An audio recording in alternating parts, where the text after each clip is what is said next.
Gue pernah ke Bali ketika COVID lagi tinggi-tingginya. Apa yang gue lihat di sana? Luar biasa sih. Lo tahu nggak, Pantai Kuta itu sepi banget. Yang biasanya ramai orang pada surfing, pada mandi, pada jalan-jalan di tepian pasir yang putih itu. Dan pada saat itu gue lihat sepi. Banyak kios di sepanjang Legian kosong, bahkan tutup. Hotel dan restoran buka tapi melompong, nggak ada isinya. Praktis masyarakat Bali waktu itu menjerit. Ekonomi sebagian besar memang digerakkan oleh pariwisata. Dan sektor ini yang paling gampang ditampar oleh COVID-19. Saat itu Bali seperti pulau yang lesu darah. Nggak ada keceriaan, di Kuta hanya desir ombak yang terdengar sedangkan wisatawan cuma secuil, ada kebanyakan wisatawan lokal. Tapi coba lo datang ke Bali sekarang, kelihatannya beda banget, ada kegairahan baru dari masyarakat di sana. Sebentar lagi bahkan ribuan orang asing hadir di Bali. Saat ini sih sudah banyak yang hadir, ada para menteri ekonomi dari seluruh dunia, kepala-kepala bank sentral, menteri-menteri kesehatan dan lingkungan hidup juga dari seluruh dunia, tentu saja bersama staf-stafnya. Bukan cuma itu, kabarnya ada 17 sampai 18 kepala negara yang menyatakan akan datang sendiri menghadiri perhelatan G20 Summit. Sayangnya, Putin dikabarkan nggak hadir. Tapi kehadiran puluhan kepala pemerintahan dari negara paling besar ekonominya di dunia ini sudah membuat kita berbangga. Bukan hanya bangga, tetapi juga bersyukur. Dengan acara G20, ekonomi di Bali langsung bergeliat. Bukan cuma di Bali, ekonomi di berbagai kota yang menjadi penyelenggara berbagai event G20 ini juga ikut menggeliat. Dampaknya pandemi boleh dibilang sudah berlalu dari Bali saat ini. Kenapa? Ya karena semua pejabat penting itu pasti datang dengan rombongan besar. Semuanya butuh penginapan, butuh makanan, butuh belanja, souvenir. Semuanya akan menghabiskan anggarannya di Bali. Mereka bawa dolar, bawa renminbi, bawa macam-macam dengan mata uang masing-masing ke Bali. Ditukar dengan rupiah lalu belanja ayam betutu di sana. Inilah yang membuat ekonomi Bali langsung menggeliat. Sebuah studi menghitung sepanjang penyelenggaraan G20 dengan berbagai rangkaian acaranya ada penambahan PDB nasional secara langsung sampai 7,4 triliun. Termasuk di dalamnya 150 juta dolar devisa langsung yang masuk ke Bali. Bukan cuma pejabat-pejabat negara, menteri ekonomi, kepala bank sentral, pengusaha-pengusaha kelas kakap sekelas Elon Musk, sekelas Jack Ma mungkin, sekelas Bill Gates juga akan hadir di Bali. Selain mereka mengikuti berbagai sesi pembicaraan serius, para pengusaha itu juga akan melihat bagaimana saat ini Indonesia menjadi surga investasi. Utamanya di industri mobil dan motor listrik. Semua saling intip, nggak mau ketinggalan momentum. Karena apa? Karena kekuatan kita, karena potensi sumber daya alam kita. Nikel kita itu bisa menjadi baterai litium yang akan menjadi kekuatan industri mobil listrik dunia. Kata Pak Luhut Binsar Panjaitan, silakan aja para investor datang nanemin duit di Indonesia. Kami orang-orang Indonesia, pemerintah Indonesia akan memberi layanan terbaik buat mereka.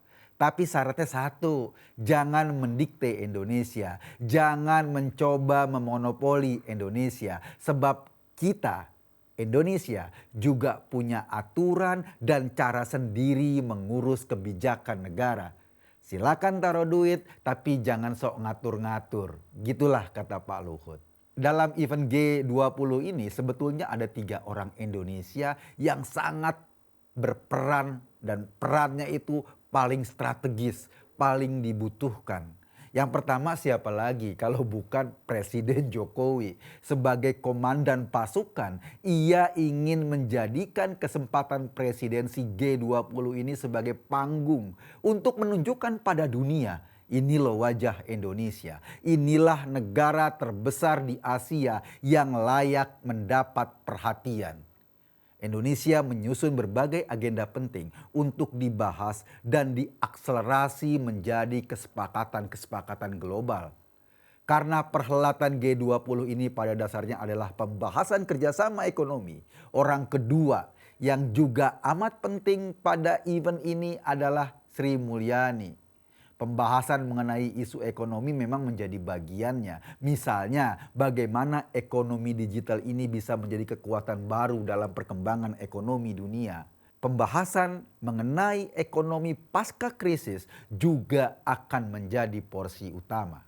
Kita merasakan bagaimana dunia kian merana sejak COVID-19.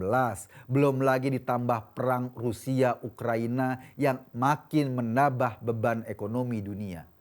Iya emang, perangnya cuma berlangsung di dua negara itu. Tapi kita tahu kan Rusia dan Ukraina adalah negara penghasil gas, penghasil minyak bumi, penghasil bahan makanan. Kalau mereka berperang, otomatis akan ada gangguan produksi bagi industrinya itu. Coba lihat deh sekarang deh. Pasukan gas ke Eropa dari Rusia mulai tersendat. Ekspor gandum dan minyak biji bunga matahari dari Ukraina juga terhambat. Ini menyebabkan harganya jadi melonjak. Demikian juga harga minyak. Pada saat Pak Jokowi ke Rusia beberapa waktu lalu, ia sempat merayu Pak Putin untuk membuka akses transportasi lautnya agar kapal-kapal pengangkut bahan makanan dari dua negara tersebut tidak dihambat untuk berlayar ekspor bahan makanan keluar. Tidak dihambat gara-gara alasan perang.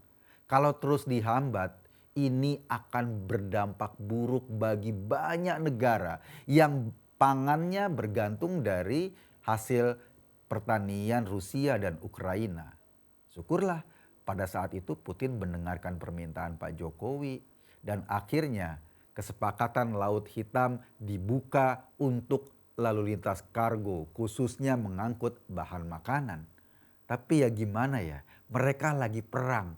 Kemudian Putin mencabut kembali kesepakatannya dan Pak Jokowi pun selaku presidensi G20 mulai japri-japrian sama Pak Putin agar dia bisa membuka kembali atau kembali kepada kesepakatan Laut Hitam sehingga lalu lintas bahan makanan, lalu lintas produk dari Rusia dan Ukraina untuk menjangkau seluruh dunia itu tidak terhambat. Nah, kita berharap pasca gelaran G20 kali ini, Putin kembali ikut kesepakatan semula agar dunia tidak menderita kekurangan pangan yang serius. Itu kondisi ekonominya. Nah, orang ketiga yang juga sangat penting dalam G20 kali ini adalah Menteri Kesehatan Budi Gunadi Sadikin. Di tangannya usulan dana cadangan dunia untuk menanggulangi berbagai penyakit menular akhirnya bisa terrealisasi. Kabarnya sudah Indonesia meminta agar tidak ada lagi diskriminasi terhadap berbagai merek vaksin itu yang sebetulnya lebih banyak disebabkan karena perang dagang, bukan karena efektivitasnya, bukan karena kemampuan vaksin itu menangani virus COVID. Akhirnya usulan Indonesia ini disetujui. Dengan disetujui usulan ini, dampaknya apa? Dampaknya vaksin asli buatan Indonesia akan menjadi salah satu vaksin COVID-19 yang diakui keberadaannya. Posisinya setara dengan Sinovac, dengan Pfizer, dengan Moderna, dengan Johnson & Johnson, dan berbagai merek vaksin kelas dunia lainnya. Keren kan Indonesia? Keren banget. Itu yang menjadi pembahasan-pembahasan serius pada event G20. Ada keuntungan ekonomi buat kita ketika banyak orang datang ke sini. ada keuntungan politik juga buat Indonesia ketika seluruh negara di dunia matanya tertuju pada Indonesia dan kita mampu menjadi tuan rumah yang baik bagi kepala-kepala negara penting dari seluruh dunia. Dan yang terpenting juga adalah ada keuntungan investasi. Kalau pengusaha-pengusaha besar itu datang melihat kemampuan Indonesia, melihat ekonomi Indonesia, mereka akan tertarik untuk investasi di sini. Sementara di berbagai negara investasi mereka nggak lagi menarik. Kenapa? Karena negara-negara tersebut lagi sempoyongan ekonominya menjelang krisis atau menjelang resesi. Bersyukurlah kita di Indonesia, bersyukur juga kita punya pemerintahan yang keren, yang mampu menerjemahkan kebijakan sehingga kita bisa mengantisipasi badai resesi. Gue Eka Kuntadi, terima kasih.